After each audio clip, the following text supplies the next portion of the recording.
ओम शांति। आज 6 अक्टूबर 2024 के मुरली के मधुर महावाक्य हैं। अव्यक्त महावाक्य रिवाइज डेट है 24/2/2002। सार में बाबा ने कहा, बाप को प्रत्यक्ष करने के लिए अपनी व दूसरों की वृत्ति को पॉजिटिव बनाओ। आज विश्व कल्याणकारी बाप दादा अपने चारों ओर के बच्चों को देख हर्षित हो रहे हैं।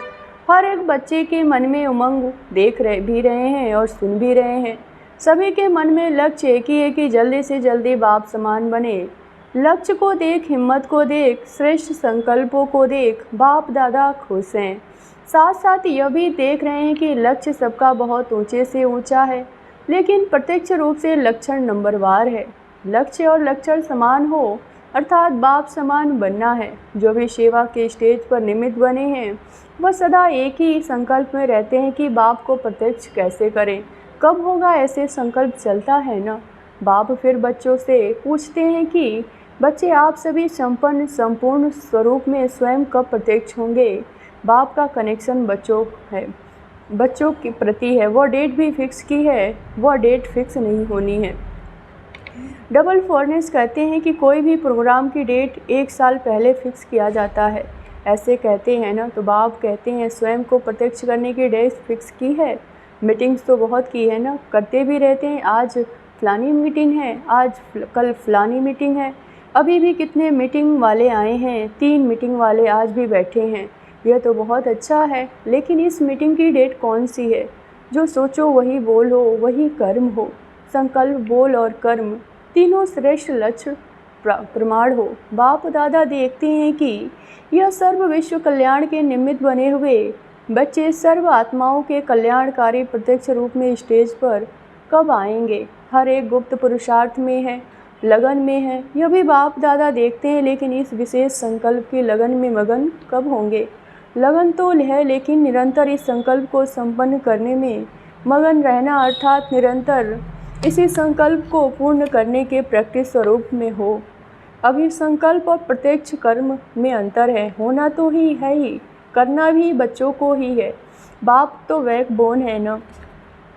तो बाप दादा देख रहे थे कि सबसे तीव्र गति की सेवा है वृत्ति द्वारा वाइब्रेशन फैलाना। वृत्ति बहुत तीव्र रॉकेट से भी तेज है। वृत्ति द्वारा वायुमंडल को परिवर्तन कर सकते हो। जहाँ चाहो, जितनी आत्माओं के प्रति चाहो, वृत्ति द्वारा यहाँ बैठे बैठे पहुँच सकते हो। वृत्ति द्वारा दृष्टि और सृष्टि परिवर्तन कर सकते हो। लेकिन एक बात वृत्ति द्वारा सेवा करने में रुकावट डाल रही है। वृत्ति द्वारा वाइब्रेशन फैलता है। आपके जड़ चित्र अब तक लास्ट जन्म तक वाइब्रेशन द्वारा सेवा कर रहे हैं ना, देखा है ना। मंदिर देखे हैं ना, डबल फॉरनेस में मंदिर देखे हैं, नहीं देखे हैं तो देख लेना, क्योंकि आपके ही मंदिर है ना। कुमारियाँ आपके मंदिर हैं या इंडिया वालों के मंदिर हैं। मंदिर सभी के हैं। अच्छा, मुबारक हो। मंदिर की मूर्तियाँ प्रत्यक्ष रूप में वाइब्रेशन द्वारा सेवा कर रही हैं, अर्थात आप आत्माएं मंदिर की मूर्तियाँ सेवा कर रही हैं। कितने भक्त वाइब्रेशन द्वारा अपनी सर्व इच्छाएँ पूर्ण कर रहे हैं। तो हे चैतन्य मूर्तियाँ, अब अपनी शुभ भावना की वृत्ति, शुभ कामनाओं की वृत्ति से वायुमंडल में वाइब्रेशन फैलाओ। लेकिन कहना अच्छा नहीं लगता, लेकिन कहना पड़ता है। पांडव, लेकिन शब्द अच्छा लगता है, नहीं अच्छा लगता। लेकिन यह खत्म हो गया। इसके लिए सबसे सहज विधि है, पहले हर एक अपने अंदर चेक करो। 1 सेकंड में चेक कर सकते हो, अभी करो। सेकंड देवे क्या कि बोलने में भी सेकंड मिल गया। अभी अपने अंदर चेक करो, मेरी वृत्ति में किसी आत्मा के प्रति कोई नेगेटिव वाइब्रेशन है। विश्व का वायुमंडल परिवर्तन करना है, लेकिन अपने मन में किसी एक आत्मा के प्रति भी अगर व्यर्थ वाइब्रेशन व सच्चा वाइब्रेशन भी नेगेटिव है तो वह विश्व परिवर्तन नहीं कर सकेगा। बाधा पड़ता रहेगा, समय लग जाएगा, वायुमंडल में पावरफुल नहीं आएगी। कई बच्चे कहते हैं वह है ही ऐसा, है ही ना, तो वाइब्रेशन तो होगा ना। बाप को भी तो ज्ञान देते हैं। बाबा आपको पता नहीं है, वो आत्मा है ही ऐसी। लेकिन बाप पूछते हैं वह खराब है, रॉन्ग है, होना नहीं चाहिए, लेकिन खराब को अपनी वृत्ति में रखो। क्या यह बाप की छुट्टी है? जो समझते हैं वो बाप की छुट्टी नहीं है, वह एक हाथ उठाना। टीवी में दिखाओ, दादी को आप देख रही हो ना, अच्छा याद रखना हाथ उठाया है। डबल फॉरनेस ने हाथ उठाया, बाप दादा की टीवी में आ ही रहा है। जब तक हर ब्राह्मण आत्मा के स्वयं की वृत्ति में कैसी भी आत्मा के प्रति वाइब्रेशन निगेटिव है, तो विश्व कल्याण प्रति वृत्ति से वायुमंडल में वाइब्रेशन फैला नहीं सकेंगे। यह पक्का समझ लो। कितनी भी सेवा कर लो, रोज़ 8-8 भाषण कर लो, योग शिविर करा लो, कई प्रकार के कोर्स करा लो, लेकिन किसी भी के प्रति अपनी वृत्ति में कोई पुराना निगेटिव वाइब्रेशन नहीं रखो। अच्छा वो ख़राब है, बहुत गलतियां करता है, बहुतों को दुख देता है, तो क्या आपके उसके दुख देने में जिम्मेवार बनने के बजाय उसको परिवर्तन करने में मददगार नहीं बन सकते? दुख में मदद नहीं करना है, उसको परिवर्तन में आप मददगार बनो। अगर कोई ऐसी आत्मा है जो आप समझते हैं बदलना नहीं है, चलो आपकी जजमेंट है वो बदलने वाली नहीं है, लेकिन नंबरवार तो है ना, तो आप क्यों सोचते हो यह तो बदलने वाली नहीं है? तो आप क्यों जजमेंट देते हो? वह तो बाप जज है ना। आप सब एक दो के जज बन गए हो। बाप भी देख रहे हैं, यह ऐसे हैं, ये ऐसे हैं, यह ऐसे हैं। ब्रह्मा बाप को प्रत्यक्ष में देखा, कैसी भी बार बार गलती करने वाली आत्मा रही, लेकिन बाप दादा विशेष साकार रूप में ब्रह्मा बाप ने सर्व बच्चों के प्रति प्यार देते सर्व बच्चों को मीठे मीठे कहा। 2-4 कड़वे और बाकी मीठे ऐसे कहा क्या? फिर भी ऐसी आत्माओं के प्रति सदा रहम दिल बने, क्षमा के सागर बने। लेकिन अच्छा, आपने अपनी वृत्ति में किसी के प्रति अगर निगेटिव भाव रखा है तो इससे आपको क्या फ़ायदा? अगर आपको इसमें फ़ायदा है फिर भले रखो, छुट्टी है। अगर फ़ायदा नहीं है, परेशानी होती है, तो वह बात सामने आएगी। बाप दादा देखते हैं, उस समय उसको आईना दिखाना चाहिए। तो जिस बात में अपना कोई फ़ायदा नहीं, नॉलेजफुल बनना अलग चीज़ है। नॉलेज है या रॉन्ग है या राइट है, नॉलेजफुल बनना रॉन्ग नहीं है, लेकिन वृत्ति में धारण करना यह रॉन्ग है, क्योंकि अपने ही मूड ऑफ व्यर्थ संकल्प याद की पावर कम नुकसान होता है। जब वृत्ति प्रकृति को भी आप पावन बनाने वाले हो तो आत्माएं हैं। वृत्ति, वाइब्रेशन, वायुमंडल तीनों का संबंध है। वृत्ति से वाइब्रेशन होते हैं ना, वाइब्रेशन से वायुमंडल बनता है, लेकिन मूल है वृत्ति। अगर आप समझते हो कि जल्दी जल्दी बाप की प्रत्यक्षता हो, तीव्र गति का प्रयत्न है, तो सब अपनी वृत्ति को अपने लिए, दूसरों के लिए पॉजिटिव धारण करो। नॉलेजफुल भले बनो, लेकिन अब मन में नेगेटिविटी धारण नहीं करो। नेगेटिव का अर्थ है किचड़ा। अभी अभी वृत्ति पावरफुल करो, वाइब्रेशन पावरफुल बनाओ, वायुमंडल पावरफुल बनाओ, क्योंकि सभी ने अनुभव कर लिया है। वाणी से परिवर्तन, शिक्षा से परिवर्तन बहुत धीमी गति से होता है, लेकिन बहुत धीमी गति से।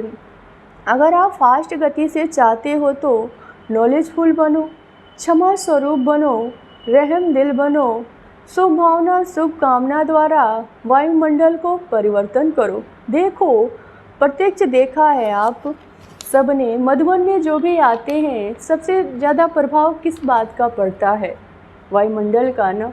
यहाँ भी चाहे सभी नंबरवार हैं, लेकिन ब्रह्मा बाप की कर्म भूमि है, बाप दादा की वरदान भूमि है, वो वायुमंडल परिवर्तन कर देता है। अनुभव है ना? तो वाइब्रेशन द्वारा वायुमंडल बनाना, यह तो तीव्र गति का दिल का छाप है। वायुमंडल दिल में छप जाता है। सुनी हुई बातें भूल सकती हैं, लेकिन वायुमंडल का दिल पर छाप लग जाता है, वह भूल नहीं सकता।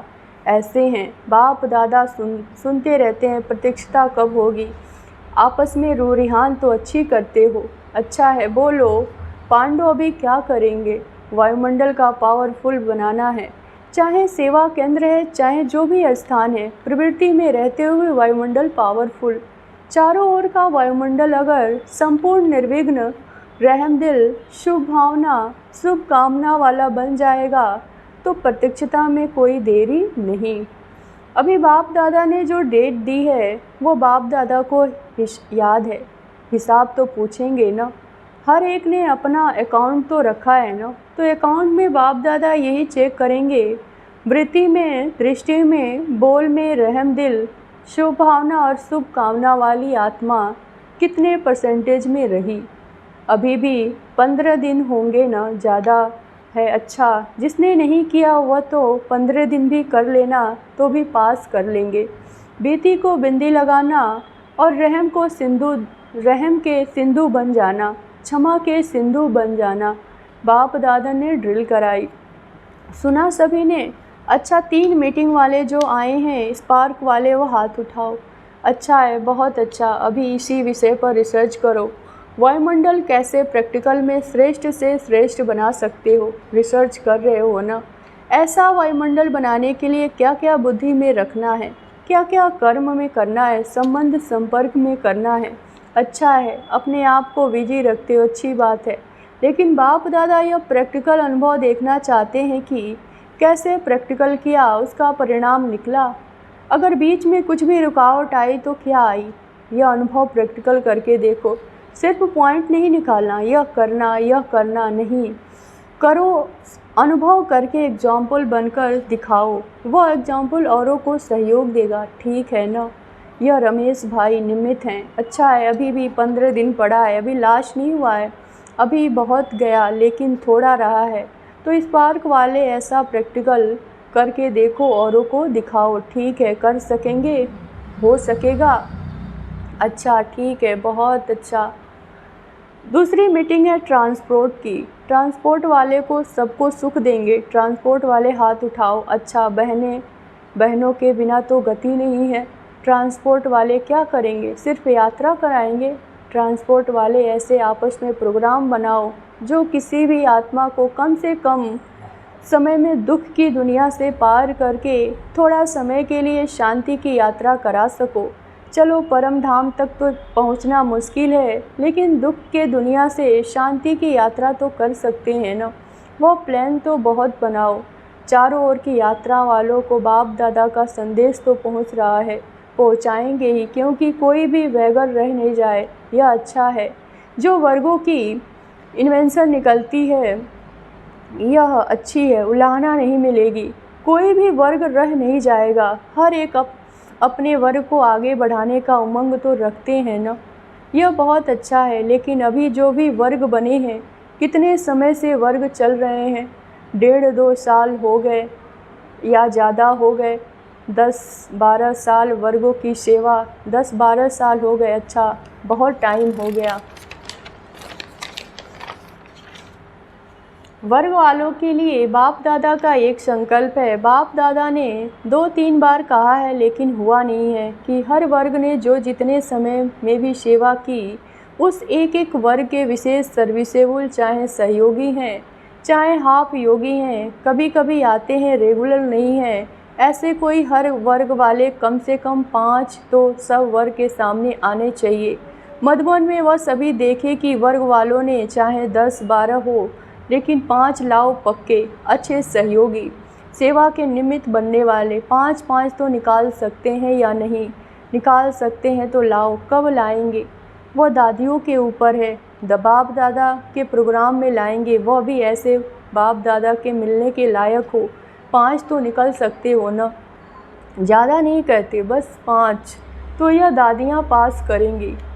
इंजीनियर्स का तो काम है प्लान बनाना। तो तीव्र पुरुषार्थ का कोई प्लान बनाया कि सिर्फ सेवा का बनाया? इंजीनियर्स को हर मास 3 तीव्र पुरुषार्थ का कोई ना कोई नया प्लान बनाना चाहिए, राय देनी चाहिए कि फाइनल तो दादियाँ करेंगी। दादियाँ आपके साथी हैं, लेकिन इंजीनियर्स और साइंस विज्ञान वालों को ऐसा कोई प्लान बनाना चाहिए जो जल्दी जल्दी नई दुनिया आ जाए। बस यही मीटिंग करते रहें, प्लान बनाते रहेंगे कब तक? कोई तीव्र गति के प्लान बनाओ, क्योंकि लक्ष्य तो आपके वर्ग का यही है। ऐसे प्लान बने जो अपना राज्य जल्दी जल्दी से आवे। तो ऐसा भी प्लान बनाओ और सेवा भी थोड़े समय में ज़्यादा सफलता प्रत्यक्ष दिखाई दे। ऐसे प्लान बनाओ। ऐसे प्लान बनाएंगे लास्ट टर्न में सब रिपोर्ट सुनने के लिए। हर वर्ग में सफलता को तीव्र बनाने का क्या प्लान बनाया? सिर्फ बनाना नहीं, 15 दिन उसका अभ्यास करना, प्रैक्टिकल में लाना। ठीक है ना, अभी प्रैक्टिकल होना है। एक दो से भी कहते हैं। बाप दादा तो सबकी रो रिहान सुनते रहते हैं। सभी कहते हैं प्रत्यक्ष हो, लेकिन पहले प्रत्यक्ष आप हो जाओ। बाप भी आप द्वारा प्रत्यक्ष होगा ना। अच्छा, अभी अभी अपनी वृत्ति को एकाग्र कर सकते हो। कहाँ भी वृत्ति हलचल में नहीं आए, अचल एकाग्र शक्तिशाली रहे। बाप दादा ने ड्रिल कराई। अच्छा, चारों ओर के सर्विसेबल बच्चों को सदा अपने श्रेष्ठ वाइब्रेशन द्वारा सेवा कराने वाले, तीव्र गति का पुरुषार्थ कराने वाले बच्चों को सदा क्षमा के मास्टर सागर, सदा शुभ भावना शुभ कामना द्वारा बहुत कमज़ोर आत्माओं को भी शक्तिशाली बनाने वाले ऐसे मास्टर सर्वशक्तिमान बाप दादा को बहुत बहुत याद, प्यार और नमस्ते। वरदान। समय प्रमाण। हर कार्य में सफल होने वाले ज्ञानी योगी तू आत्मा भव। ज्ञान का अर्थ है समझ। समझदार उसे कहा जाता है जो समय प्रमाण समझदारी से कार्य करते हुए सफलता को प्राप्त करे। समझदार की निशानी वो कभी धोखा नहीं खा सकता, और योगी की निशानी है क्लीन और क्लियर बुद्धि। जिसकी बुद्धि क्लीन और क्लियर, वो कभी नहीं कहेगा कि पता नहीं ऐसा क्या हो गया, क्यों हो गया। यह शब्द ज्ञानी और योगी आत्माओं के बोल नहीं सकते। वे ज्ञान और योग को हर कर्म में लाती हैं। स्लोगन है, अचल अडोल वही रहते जो अपनी आदि अनादि संस्कार स्वभाव को स्मृति में रखते हैं। ओम शांति।